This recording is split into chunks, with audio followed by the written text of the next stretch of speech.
Assalamualaikum warahmatullahi wabarakatuh. Salam sejahtera semuanya.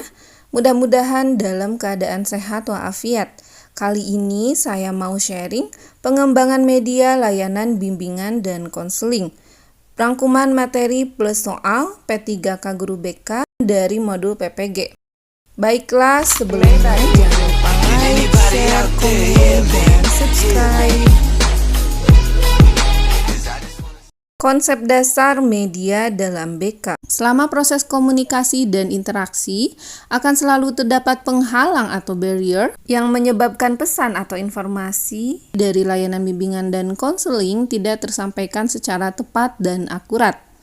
Konselor membutuhkan alat bantu atau perantara yang kemudian disebut sebagai media dalam melaksanakan layanan bimbingan dan konseling sehingga dapat mengurangi dampak dari hambatan. Media dapat membantu konselor meminimalisir kemungkinan adanya distorsi pesan sehingga informasi yang disampaikan dapat diterima oleh siswa dengan baik. Kontribusi media dalam pelaksanaan bimbingan dan konseling. Pertama, isi layanan bimbingan dan konseling lebih terorganisir dan terpilih. 2. Penyampaian isi bimbingan dan konseling lebih terstandar. 3. Layanan bimbingan dan konseling menjadi lebih menarik. 4. Pelaksanaan layanan bimbingan dan konseling menjadi lebih interaktif. 5. Waktu yang digunakan lebih singkat. 6. Kualitas belajar dalam pelaksanaan layanan bimbingan dan konseling dapat ditingkatkan. 7. Pelaksanaan layanan BK dapat diberikan kapanpun dan dimanapun ketika diperlukan. 8. Berkembangnya sikap positif individu terhadap apa yang dipelajari dalam pelaksanaan layanan BK. 9. Peran konselor dapat ditingkatkan. 10. Isu yang dibahas dalam kegiatan bimbingan klasikal menjadi lebih konkret. Prinsip pemilihan media. Pertama, media mengikuti tujuan layanan BK. 2. Konselor harus familiar dengan isi dan prosedur penggunaan media yang digunakan. 3. Media harus sesuai dengan metode layanan BK yang digunakan. 4. Konselor harus memilih media layanan BK yang sesuai dengan kemampuan siswa. 5. Pemilihan media harus objektif dan bukan didasarkan pada bias atau kesukaan konselor. 6. Pemilihan media didasarkan atas kontribusinya, bukan kemudahan dalam penggunaannya. 7. Tidak ada media yang sesuai untuk semua tujuan. Tahapan pemilihan media dalam pelayanan BK. Pertama, menganalisis peserta didik. 2. Menetapkan tujuan media. 3. Memilih media layanan bimbingan dan konseling. 4. Menggunakan media. Format media BK. Ada visual, yaitu gambar diam, bagan atau charts, atau diagram, grafik, poster, dan sebagainya. Kemudian multimedia atau hipermedia. Pertama, ada multimedia linier. 2. Multimedia interaktif atau non-linier atau hipermedia. Ada juga simulasi dan game. Contoh Pizza Frenzy yang dapat dikaitkan dengan topik hardiness dan manajemen waktu. 2. Tahu bulat dapat dikaitkan dengan materi entrepreneurship. Latihan soal. Pertama, pada zaman yang serba digital ini, seorang guru BK meminta seorang ahli IT untuk mengembangkan sebuah media. Ketika tiba saat harus memberikan layanan, guru BK tidak dapat melaksanakan dengan baik karena guru BK tidak dapat menggunakan media yang telah dikembangkan.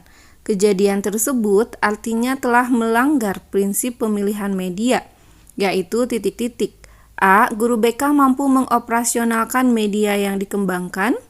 B. Guru BK akrab dengan format dan jenis media. C. Guru BK harus mengembangkan media secara mandiri. D. Media mendukung pelaksanaan langkah-langkah bimbingan dan konseling. Jawabannya adalah A. Guru BK mampu mengoperasionalkan media yang dikembangkan. Nah, di sini kan ceritanya guru BK tidak dapat menggunakan media ya. Nah, itu melanggar, yaitu melanggar prinsip guru BK mampu mengoperasionalkan media yang dikembangkan. Konselor harus familiar dengan isi dan prosedur penggunaan media yang digunakan dalam layanan bimbingan dan konseling.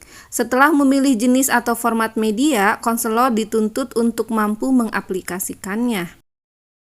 Soal nomor 2, berikut ini pertimbangan pemilihan media visual, kecuali titik-titik.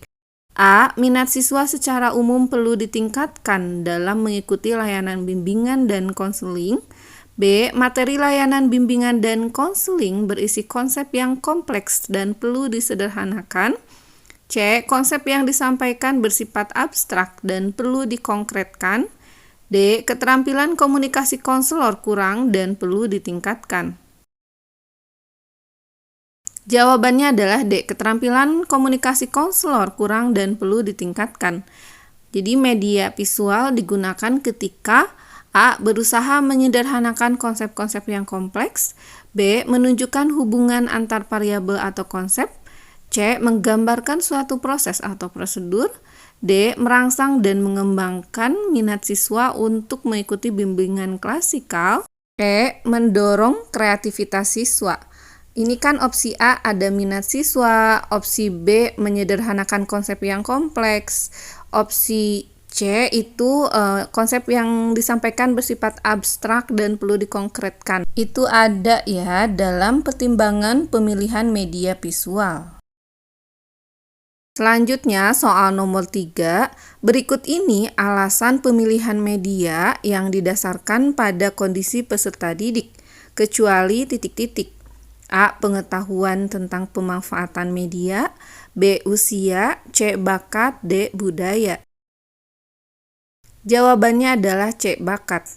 Karakteristik umum yang perlu dipertimbangkan dalam memilih media meliputi usia, kelas, budaya, dan status sosial ekonomi, atau jenis media yang dapat dimanfaatkan isi media. Jadi yang kecualinya adalah bakat ya, yang C.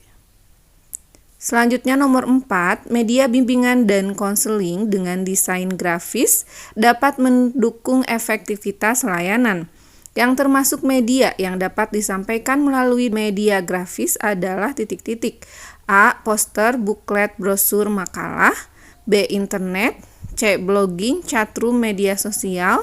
D. Poster, buklet, brosur. Jawabannya adalah D. Poster, buklet, brosur. Di sini desain grafis ya. Desain grafis adalah proses komunikasi menggunakan elemen visual seperti tipografi, fotografi, serta ilustrasi yang dimaksudkan untuk menciptakan persepsi akan suatu pesan yang disampaikan. Biasanya merupakan kombinasi elemen grafis seperti bentuk, garis, warna, dan sebagainya. Soal nomor 5, peran media dalam layanan bimbingan dan konseling dalam konteks komunikasi adalah sebagai berikut kecuali titik-titik. A. Menyampaikan pesan secara akurat kepada siswa. B. Mengkonkretkan pembahasan dalam layanan bimbingan dan konseling. C. Mengurangi bias makna yang ditangkap siswa. D. Mengurangi hambatan komunikasi dalam layanan bimbingan dan konseling. Jawabannya adalah B. Mengkonkretkan pembahasan dalam layanan bimbingan dan konseling. Ini kan yang ditanyakan konteks komunikasi ya. Kalau A. Menyampaikan pesan, C. Mengurangi bias makna, D. Jelas ya ada hambatan komunikasi. Berarti kecualinya yang B ya, mengkonkretkan pembahasan. Soal nomor 6, pernyataan berikut ini sesuai dengan prinsip bahwa tidak ada media yang cocok untuk semua tujuan layanan bimbingan dan konseling, kecuali titik-titik. A. Grafik cocok untuk membahas prosedur.